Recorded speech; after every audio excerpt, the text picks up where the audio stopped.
Assalamualaikum warahmatullahi wabarakatuh. Hai semuanya, perkenalkan nama saya Wilujana Destiawati, mahasiswa dari Stikes Widya Dharma Husada Tangerang. Di sini saya akan menjelaskan materi tentang obesitas pada orang dewasa. Video ini dibuat untuk memenuhi tugas promosi kesehatan. Sebelumnya, apa itu obesitas? Obesitas adalah kelebihan berat badan sebagai akibat dari penimbunan lemak yang berlebihan. Berikutnya ada tipe-tipe obesitas. Tipe obesitas dibedakan menjadi dua klasifikasi, yaitu yang pertama, tipe obesitas berdasarkan bentuk tubuh. Seperti obesitas tipe buah apel, tipe seperti ini biasanya terdapat pada pria di mana lemak tertumpuk di sekitar perut. Resiko kesehatan pada tipe ini lebih tinggi dibandingkan dengan tipe buah pir. Selanjutnya obesitas tipe buah pir. Tipe ini cenderung dimiliki oleh wanita, lemak yang ada disimpan di sekitar pinggul dan bokong. Resiko terhadap penyakit pada tipe ginoid umumnya kecil. Dan ada juga tipe ovid atau bentuk kotak buah. Ciri dari tipe ini adalah besar di seluruh bagian badan. Tipe ovid umumnya terdapat pada orang-orang yang gemuk secara genetik. Yang kedua, tipe obesitas berdasarkan keadaan sel lemak seperti obesitas tipe hiperplastik dan obesitas tipe hipertropik. Obesitas tipe hiperplastik terjadi karena jumlah sel lemak yang lebih banyak dibandingkan keadaan normal. Sedangkan obesitas tipe hipertropik terjadi karena ukuran sel lemak menjadi lebih besar dibandingkan keadaan normal, tetapi jumlah sel tidak bertambah banyak dari normal. Berikutnya, gejala timbulnya obesitas. Umumnya obesitas tahap awal tidak memiliki gejala yang berdampak pada tubuh. Pengidap tidak menyadari bahwa berat badannya terus meningkat serta pakaian lama menjadi kekecilan. Pengidap umumnya baru akan menyadari gejala tersebut setelah kerabat atau lingkungan sekitarnya mengingatkan dan memberitahu. Selanjutnya, penyebab timbulnya obesitas. Ada faktor genetik. Obesitas adalah perpaduan antara genetik dan lingkungan. Gen yang ditemukan diduga dapat mempengaruhi jumlah dan besar sel lemak, distribusi lemak, dan besar penggunaan energi untuk metabolisme saat tubuh istirahat. Ada juga jenis kelamin. Jenis kelamin berpengaruh terhadap obesitas. Pria memiliki lebih banyak otot dibandingkan dengan wanita. Otot membakar lebih banyak lemak daripada sel-sel lain. Oleh karena itu, wanita lebih sedikit memiliki otot. Maka wanita memperoleh kesempatan yang lebih kecil untuk membakar lemak. Jadi, wanita lebih beresiko mengalami obesitas. Berikutnya ada gaya hidup atau tingkah laku. Kemajuan teknologi seperti adanya kendaraan bermotor, lift, dan lain sebagainya dapat memicu terjadinya obesitas karena kurangnya aktivitas fisik yang dilakukan oleh seseorang. Gaya hidup yang seperti ini yang meningkatkan risiko obesitas. Lingkungan dan faktor lain. Obesitas juga dapat disebabkan oleh emosi. Orang mungkin makan berlebihan ketika depresi, merasa putus asa, marah, bosan, dan berbagai sebab lain yang sebenarnya tidak butuh makan. Ini umum terjadi pada wanita muda, perasaan mereka berpengaruh terhadap kebiasaan makannya. Berikutnya, patofisiologi. Secara umum, obesitas dapat disebabkan oleh ketidakseimbangan kalori yang diakibatkan asupan energi yang jauh melebihi kebutuhan. Obesitas terjadi karena adanya kelebihan energi yang disimpan dalam bentuk lemak.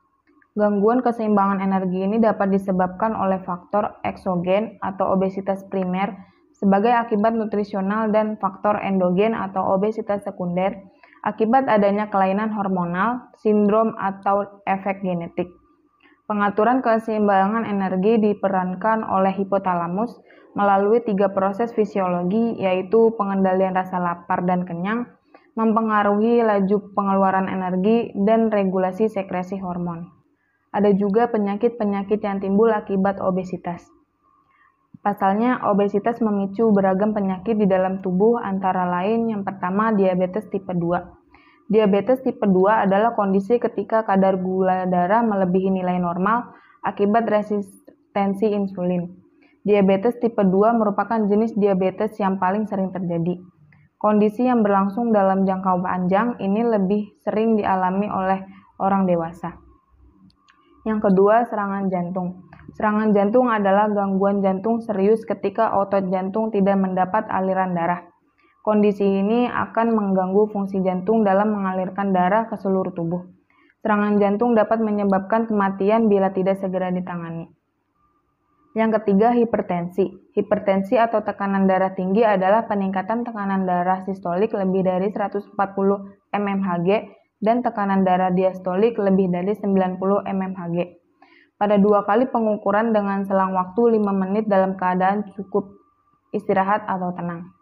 Yang keempat, sleep apnea. Sleep apnea merupakan gangguan tidur yang terjadi saat pernapasan seseorang terganggu dengan adanya periode henti napas secara berulang pada saat tidur. Kondisi ini menyebabkan otak dan bagian tubuh lain tidak mendapatkan asupan oksigen yang cukup. Yang kelima, asam urat.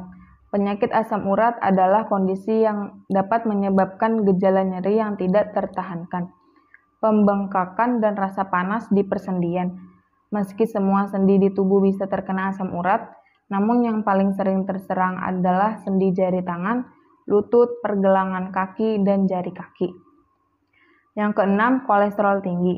Kolesterol adalah metabolit yang mengandung lemak sterol yang ditemukan pada membran sel dan disirkulasikan dalam plasma darah. 7. GERD atau reflux asam. GERD adalah penyakit kronis pada sistem pencernaan lambung. Kondisi ini dapat terjadi ketika asam lambung naik kembali ke esofagus atau kerongkongan. Hal ini terjadi akibat melemahnya sphinkter atau katup, sehingga hal tersebut dapat menyebabkan iritasi pada esofagus.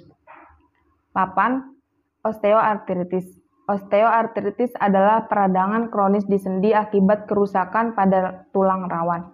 Osteoartritis adalah jenis artritis atau radang sendi yang paling sering terjadi.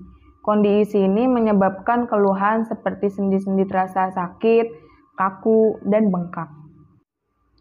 9. Kanker. Penyakit kanker merupakan penyakit tidak menular yang ditandai dengan adanya sel atau jaringan abnormal yang bersifat ganas, tumbuh cepat, tidak terkendali, dan dapat menyebar ke tempat lain dalam tubuh penderita. Sel kanker bersifat ganas dan dapat menginvasi serta merusak fungsi jaringan tersebut. 10.